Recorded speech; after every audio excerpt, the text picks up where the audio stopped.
오늘은 고린도후서 4장 말씀을 중심으로 부캐가 아닌 본캐로 살라 이 같은 제목으로 하나님께서 주시는 은혜를 나누도록 하겠습니다. 언젠가 한번 설교 시간에 말씀드린 기억이 있는데요. 요즘 부캐, 본캐 이런 말 종종 쓰고 있죠. 들어보셨죠? 자, 그런데 이 말이 어떤 것을 뜻하는 것인지는 또 이렇게 잘 모르시는 분들이 좀 있으신 것 같습니다. 자, 이 말들은 게임상에서 먼저 이렇게 쓰여진 말이라고 하는데요. 요즘은 이제 사회 전반적으로 좀 더 폭넓게 부캐, 본캐 이런 말들이 사용되어지고 있습니다. 자, 본캐는 본래 캐릭터의 줄임말로 게임을 이래 처음 시작하면서 만들어서 오랫동안 계속 내가 애정을 가지고 키워온 캐릭터를 말하는 것인데요. 지금은 원래 가지고 있는 나의 직업, 주로 하는 일, 이런 것들을 뜻하는 말로 사용되어지는 것이 본캐입니다.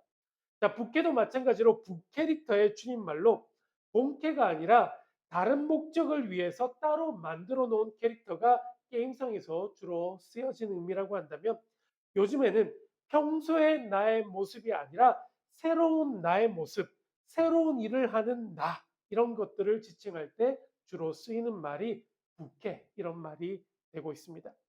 자, 그렇다면 본캐와 부캐 이 두 가지 다가 있는데, 이 둘 중에 어떤 것을 우선순위로 놓아야 하겠습니까? 그렇죠. 본캐가 우선순위가 되어야 하지 않겠습니까? 부캐는 부캐일 뿐 부캐가 본캐의 영역을 넘보아서는 안 된다는 것이죠. 자, 이 같은 이야기들로 오늘 말씀을 시작한 이유가, 자, 얼마 있으면 이제 종료주일이 다가오지 않습니까? 예루살렘에 입성하고 계시는 예수님의 모습을 통해서도 우리는 본캐 혹은 부캐의 모습을 발견할 수 있게 되기에 그렇습니다. 자, 공생애를 시작하기 전 30여 년의 시간 동안 예수님께서는 목수의 아들로 태어나셔서 목수로서의 삶을 살아가셨습니다.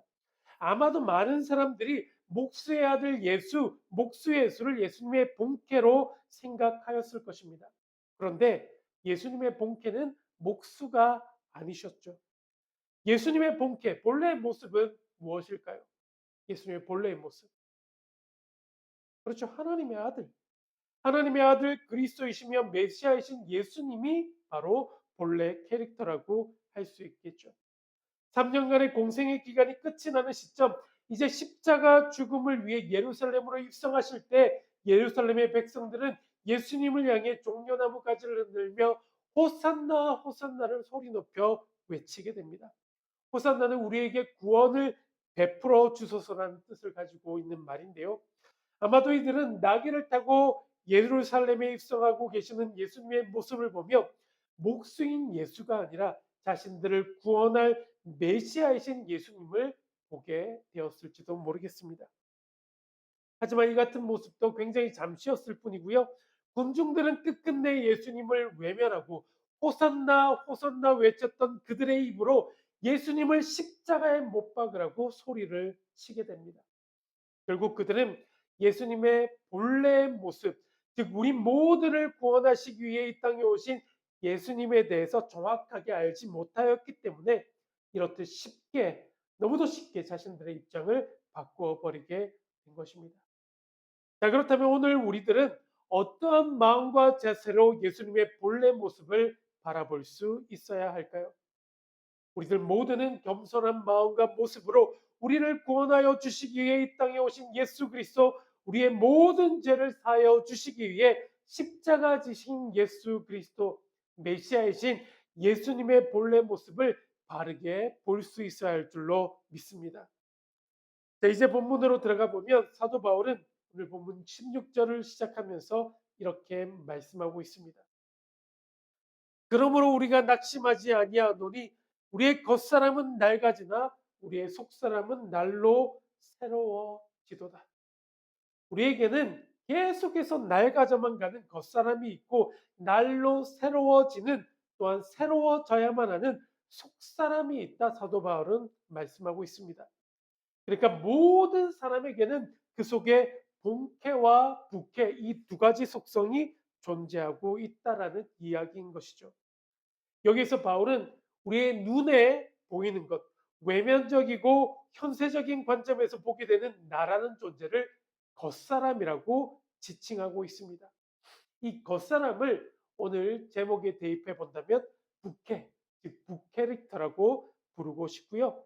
반대로 육신의 눈에는 보이지 않는 것, 내면적이고 종말론적인 관점에서 보아야 하는 나를 속사람이라는 말로 표현하고 있음을 보게 되고요. 당연히 이 속사람이 본 캐릭터가 될 것입니다.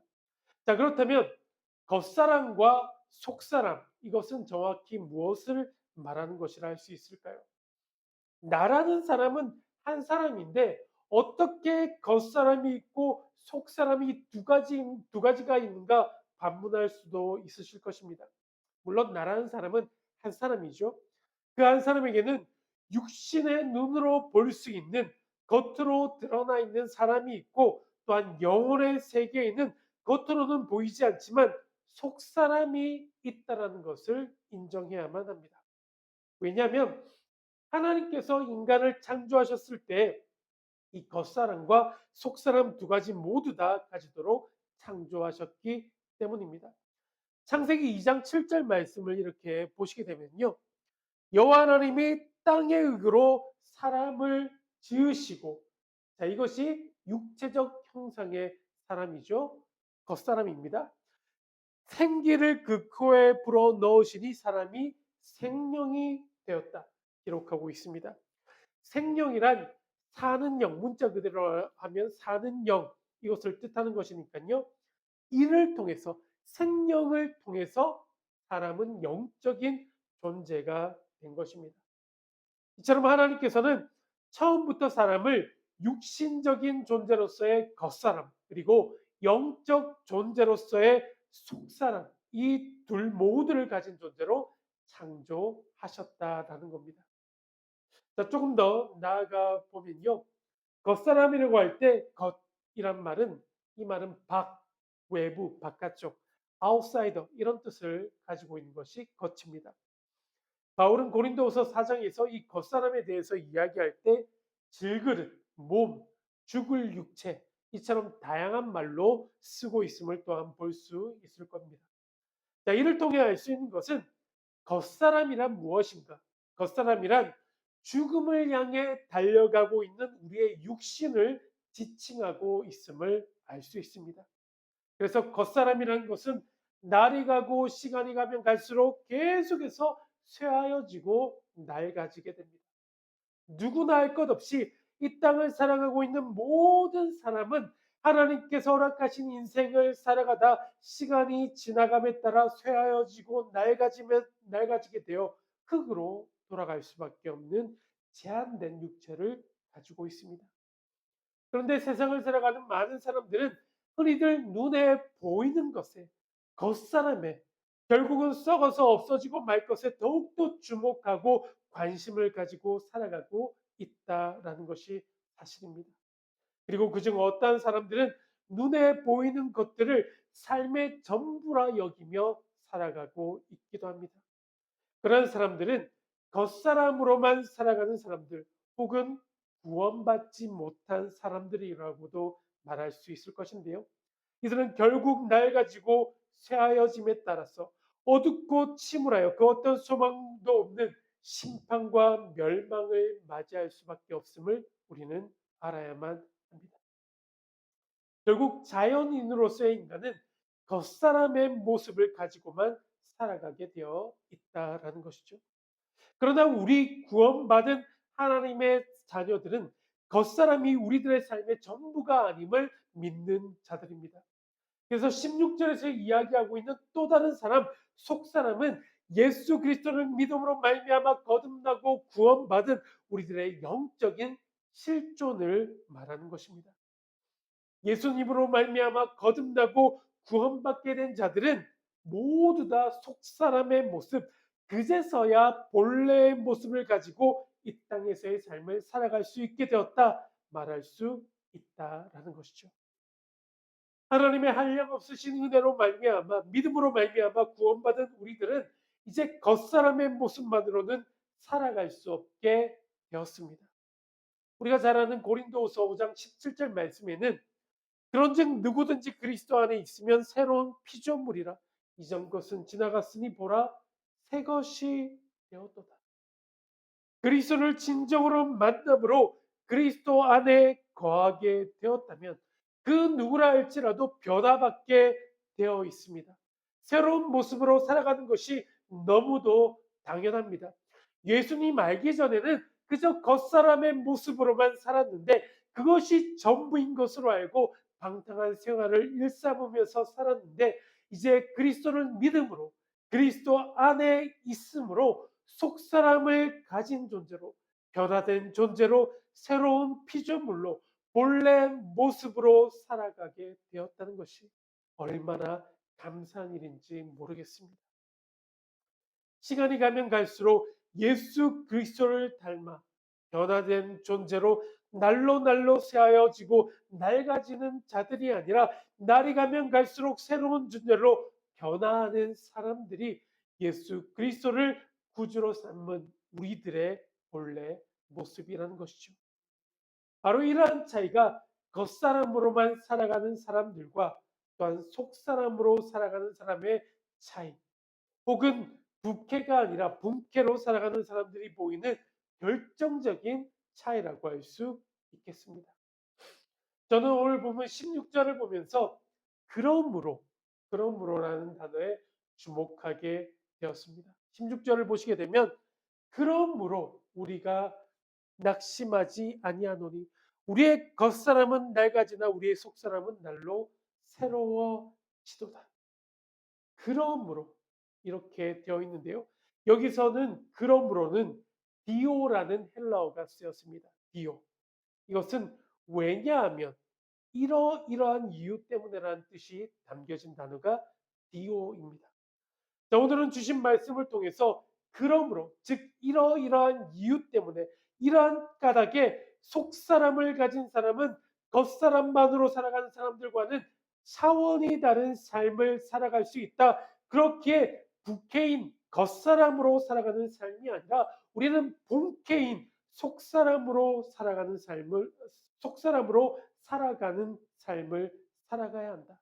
이 같은 내용을 여러분들과 함께 나누도록 하겠습니다. 자, 본문을 통해 알 수 있는 첫 번째 사실입니다. 첫 번째, 속사람으로 새롭게 사는 사람들은 어떠한 경우에도 결코 낙심하지 않을 수 있다. 그렇게 우리는 낙심하지 않는 삶을 살아가기 위해 본캐의 모습으로, 속사람의 모습으로 살아가야 한다는 것입니다. 속사람으로 살아가는 사람, 즉 예수 그리스도를 만남으로 새롭게 변화된 본래의 모습으로 살아가는 사람들은 어떠한 상황과 환경을 만난다 하더라도 낙심하지 않으므로 각자의 삶을 살아갈 수 있게 된다라는 겁니다. 왜냐하면 어떠한 일을 만나든지 낙심하지 않고 살아가게 하는 힘이 우리가 믿음으로 살아가는 주님 안에 있기 때문입니다. 잘 아시는 바와 같이 세월이 가면 갈수록 우리의 겉사람, 우리의 육체는 점점 늙어지고 쇠하여지게 됩니다. 이것은 그 누구가 할지라도 피해갈 수 없는 현상이죠. 하지만 사람들은 육체가 쇠하여지는 것을 조금이라도 늦추기 위해서 피부에 좋다 하는 것이 있다면 굉장히 비싼 돈이라 할지라도 돈을 들여서 먹기도 하시고 바르기도 하시고 붙이기도 하시고 그러죠. 그리고 몸에 좋다는 것 이것저것 굉장히 많이 사서 드시기도 합니다. 요즘은 심지어 어떤 일이 있냐면요. 미국의 억만장자인 브라이언 존스라는 사람이 있습니다. 그 사람은 자기가 이제 굉장히 젊어지는 것을 유지하기 위해서 어떠한 일을 하고 있냐면요. 자신의 아들의 피를 이렇게 정기적으로 뽑습니다. 1리터씩 이렇게 뽑는다고 해요. 그래서 자기의 피를 뽑고 그 자리에 아들의 젊은 피를 수혈하고 있다고 합니다. 그래서 왜? 그래서 제가 선아의 피를 이렇게 1리터 뽑아서 정기적으로 제 피를 1리터 뽑고 제 몸에 1리터의 피를 수혈을 하는 거죠. 그래서 젊음을 자기는 유지하고 있다 믿고 있죠. 굉장히 좀 이상하지 않습니까? 이런 일들을 서슴지 않고 행하는 것이 겉사람으로 살아가는 사람들의 모습인 것이죠. 자, 그런데 이렇게 아무리 좋은 것을 바르고 좋은 것을 드신다고 해서 육체가 낡아지는 것 완전히 막을 수 있습니까? 그렇, 그럴 수 없죠. 세상의 모든 것은 결국은 낡아지게 되어 있습니다. 이것은 하나님께서 창조하신 창조의 원리입니다. 그렇게 겉사람으로만 사는 사람은 이처럼 날이 가면 갈수록 낡아지게 되는 육체를 생각하면 이 겉사람만을 바라보게 되면 탄식하며 낙심할 수밖에 없게 되는 것이죠. 저 역시도 그렇고 여기에 계시는 성도님들 모두도 뭐 비슷할 것 같은데요. 시간이 가면 갈수록 몸도 아픈 것도 많아지게 되고 이것저것 계속해서 몸에 문제가 생기게 됩니다. 저 같은 경우는 남들에 비해서 몸이 이렇게 좀 크다 보니까 365일 다이어트를 계속해서 이렇게 생각하면서 살아가고 있는데요. 이제 관리를 위해서 날이 좋을 때 이제 운동장 트랙, 저 구덕 운동장 트랙을 뛰는 것을 종종 하게 됩니다. 근데 몇 년 전에는 400m 트랙을 몇 바퀴 이렇게 한 번에 뛰어도 그렇게 힘이 든지 몰랐는데 이제는 한 바퀴 뛰는 것도 굉장히 힘이 드는 거죠.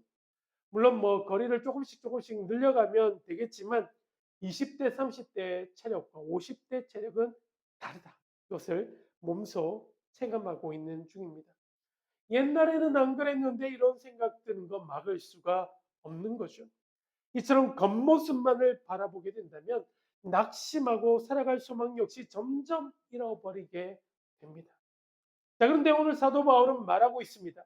속사람이 건강하면 결코 낙심하지 않는다 이야기합니다. 우리는 낙심하지 않는다. 왜냐하면 우리의 겉사람은 쇠할지라도 우리의 속사람은 날로 날로 새로워지고 있기 때문이다 이야기하고 있다는 것이죠. 저와 여러분들은 물론이고 비단 사도 바울이라 할지라도 살아가다 보면 낙심되고 낭망하게 만드는 일 정말로 많이 만나게 될 수 있습니다. 그러나 오늘 본문에서 바울은 그러므로 우리는 낙심하지 않습니다. 이렇게 담대히 말할 수 있었던 이유 무엇이라 밝히고 있습니까? 먼저 바울에게는 그의 마음 가운데 부활의 소망이 있었습니다. 14절 말씀을 보시게 되면 주 예수를 다시 살리신 이가 예수와 함께 우리도 다시 살리사 너희와 함께 그 앞에 서게 하실 줄을 아노라. 바울은 하나님을 믿었습니다. 예수 그리스도를 살리신 하나님을 믿었습니다. 그리고 예수님을 다시 살리신 하나님이 우리도 다시 살리실 것을 믿었습니다. 부활의 소망이 그에게 있었던 것이죠. 이런 부활의 소망이 그의 마음 가운데 있었기 때문에 도저히 극복할 수 없을 것만 같은 문제 앞에서도 우리들에게 낙심을 주게 되는 수많은 문제 앞에서도 그는 낙심하지 않고 담대함으로 살아갈 수 있게 되었던 것입니다. 부활에 대한 믿음은 우리로 하여금 현재를 살아가게 만드는 힘이요 어떠한 문제 앞에서도 낙심하지 않고 담대하게 살아갈 수 있는 힘이 되어 준다는 것입니다. 또한 바울은 하나님의 은혜가 그의 삶 가운데 더하여 넘쳤다 고백하고 있습니다. 15절 말씀을 보시게 되면 이 모든 것이 너희를 위함이니 많은 사람의 감사로 말미암아 은혜가 더하여 넘쳐서 하나님께 영광을 돌리게 하려 합니다. 아멘. 그의 삶 가운데 부어졌던 하나님의 은혜는 그저 그러한 정도가 아니었습니다. 은혜가 더하였던 정도가 아니라 더하여서 넘쳤다 이야기합니다. 넘쳐서 흐를 만큼 주님의 은혜가 그의 삶 가운데 충만하게 부어졌다는 겁니다. 예수님의 은혜, 우리를 향한 주님의 은혜도 그러합니다. 우리가 구원받은 은혜를 여러분들 한번 생각해 보셨으면 좋겠습니다. 구원받을 자격 아무것도 없었던 우리를 향해 넘쳐 흐를 정도로 부어주신 은혜의 결과가 지금 우리가 누리고 있는 구원의 은혜 아닙니까? 그러므로 우리의 속사람이 날마다 새로워짐으로 살아가는 사람들은 우리에게 값없이 주어진 은혜, 넘쳐서 흐를 정도로 부어진 이 구원의 은혜와 부활의 소망을 붙잡고 살아가는 자들인 줄로 믿습니다. 이런 사람들은 삶의 문제가 찾아와도 결코 낙심하지 않습니다. 우리의 겉사람은 날로 후패해질 것이지만 이 사실로 인하여 낙심하지 않는 모든 성도님들 되셨으면 좋겠습니다. 오히려 우리에게 있는 부활의 소망, 넘쳐 흐를 정도로 부어주신 주님의 은혜를 더욱더 굳게 붙잡으시기를 주님의 이름으로 축복합니다. 죽음을 이기고 부활하신 주님을 다시금 만나게 될 소망, 그 예수님을 다시 살리신 하나님께서 나를 다시 살리실 것이라는 부활의 소망, 나를 구원하신 주님의 넘쳐 흐를 만큼 풍성한 은혜를 붙들고 살아가시는 여러분들 되시기를 주님의 이름으로 축복합니다. 이런 속사람이 새로워진 삶, 본래의 모습으로 살아가야 하는 이유, 이는 어떠한 상황을 만나더라도 결코 낙심하지 않기 위해서. 자, 두 번째, 속사람으로 새롭게 사는 사람은 하나님께 영광 돌려드리기 위해 살아가는 사람입니다. 하나님의 영광을 위해 살아가는 사람들이 바로 본캐, 본래의 모습으로 살아가는 사람, 속사람이 새로워진 사람들의 모습이라는 것이죠. 우리 인간의 본래 모습, 하나님께서 창조한 인간의 본래 역할은 하나님께 영광 돌려 드리는 것입니다. 우리는 창조된 본래 모습과 같이 하나님께 영광 돌려 드리는 삶을 살아가야 할 줄로 믿습니다. 하나님께 영광 돌려 드려요. 자, 17절 말씀. 우리가 잠시 받는 환난을 경험한 것이 지극히 크고 영원한 영광에 중한 것을 우리에게 이루게 함이니. 자, 이 말씀에는 환난과 영광을 대비해서 이렇게 말씀하고 있음을 보게 됩니다. 환난과 영광. 환난은 잠깐 받는 것이지만 우리가 장차 받게 될 영광은 영원히 나타날 것이다. 환난은 가벼울 것이지만 이후에 우리에게 나타날 영광은 지극히 크고 영원할 것이다. 그러므로 환난과 영광, 이 두 가지는 결코 비교할 대상이 될 수 없다라는 것을 이야기하고 있는 것이죠. 자, 결국 이건 역시 겉사람으로 사는 사람들과 속사람으로 새롭게 된 사람들에게서 나타난 결정적인 차이라고 할 수 있을 것입니다. 사도 바울은 우리가 속사람으로 살아가는 동안 결코 우리에게 환난이 없다, 고난이 없다 이렇게 이야기하지 않습니다. 오히려 너에게 환난과 고난이 있을 것이다 이렇게 이야기합니다. 하지만 우리가 받는 환난이라는 것은 잠시 받는 것이고 경한 것이다, 즉 가벼운 것이다 이야기합니다. 왜 그렇습니까?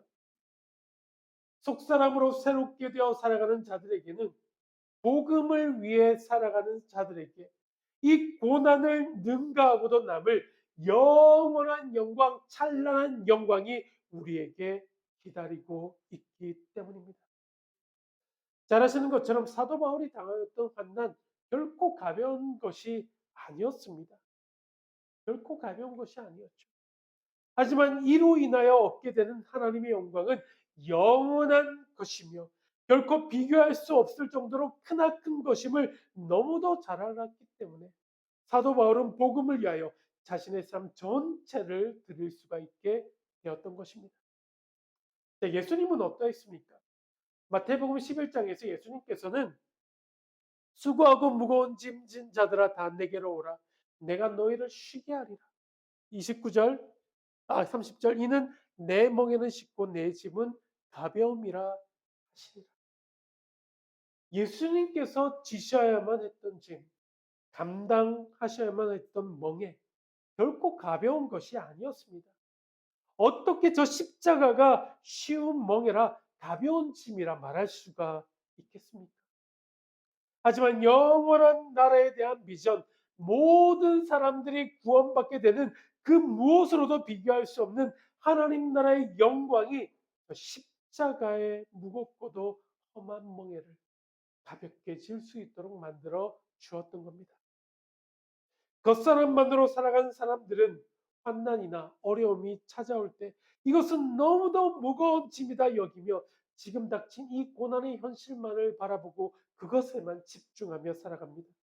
하지만 속사람으로 새롭게 살아가는 사람들은 이것들을 뛰어넘는 사람들입니다.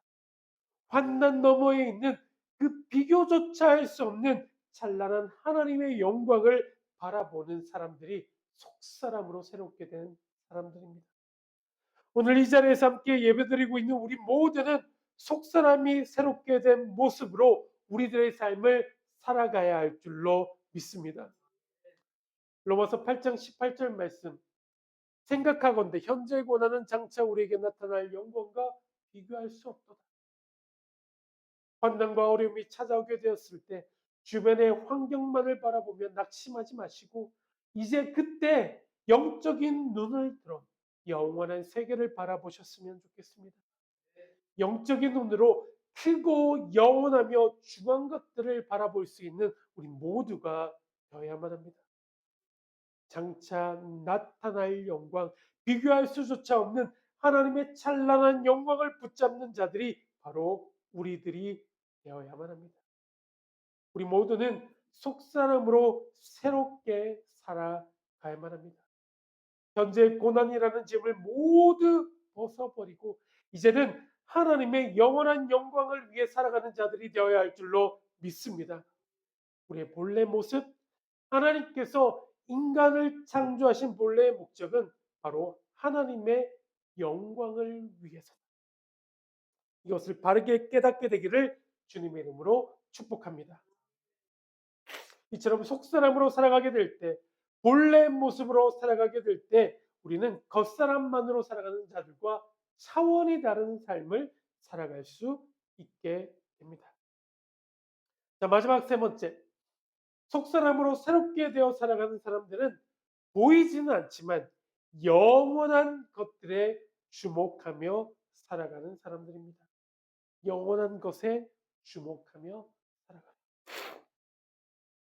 영원한 것에 주목하며 살아가는. 자, 18절 말씀, 우리가 주목하는 것은 보이는 것이 아니요 보이지 않는 것입니다. 보이는 것은 잠깐이요 보이지 않는 것은 영원합니다. 아멘.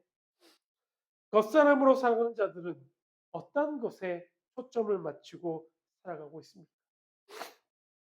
겉사람으로 살아가는 자들은 결국 보이는 것, 영원하지 않은 것, 잠깐 있다 사라질 것들에만 주목하고 살아가는 자들이 바로 겉사람으로 살아가는 자들입니다.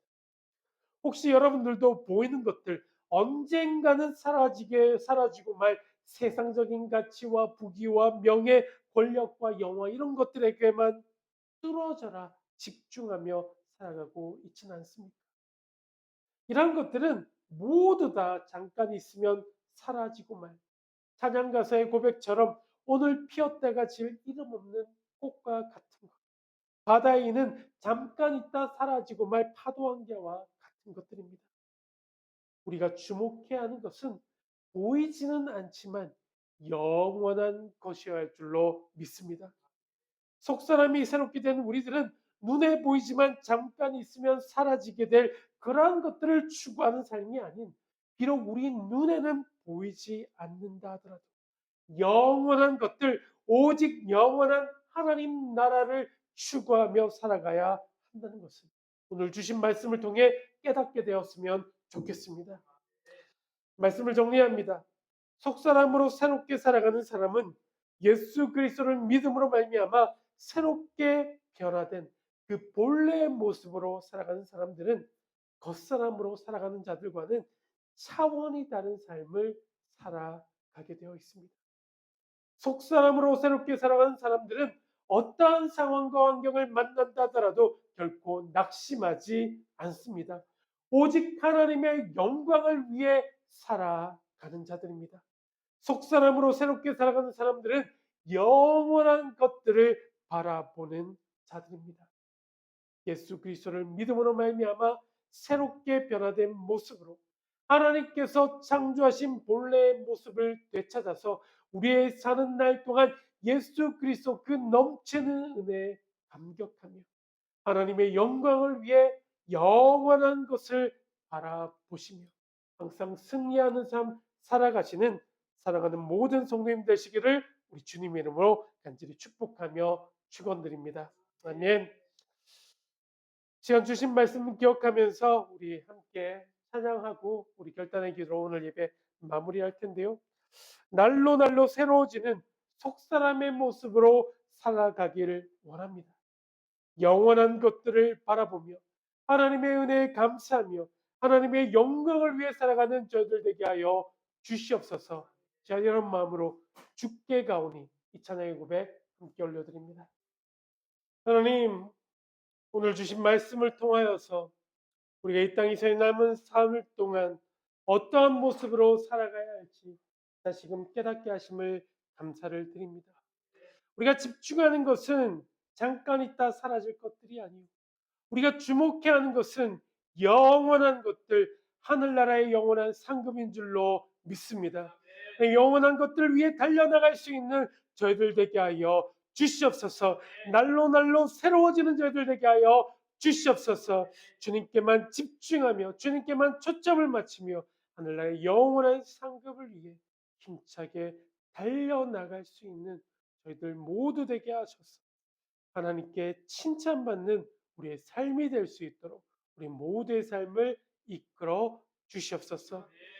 이제는 우리 주 예수 그리스도의 은혜와 하나님 아버지의 극진하신 사랑하심과 성령님의 감화감동 교통하심의 은혜가 이제는 우리가 집중하여 바라볼 것들이 하늘나라의 영원한 상급임을 깨닫고 주님과 함께 그 길을 힘차게 달려나가기를 소원하는 사랑하는 모든 성도님들의 삶과 삶의 자리 가운데 지금부터 영원토록 함께하여 주시기를 우리 주 예수 그리스도를 받들어 간절히 축원드리옵나이다. 아멘. 다시 한번 성경의 단비를 부소서. 마른 심령 위에 생명의 비가 내리게 하소서. 다시 한번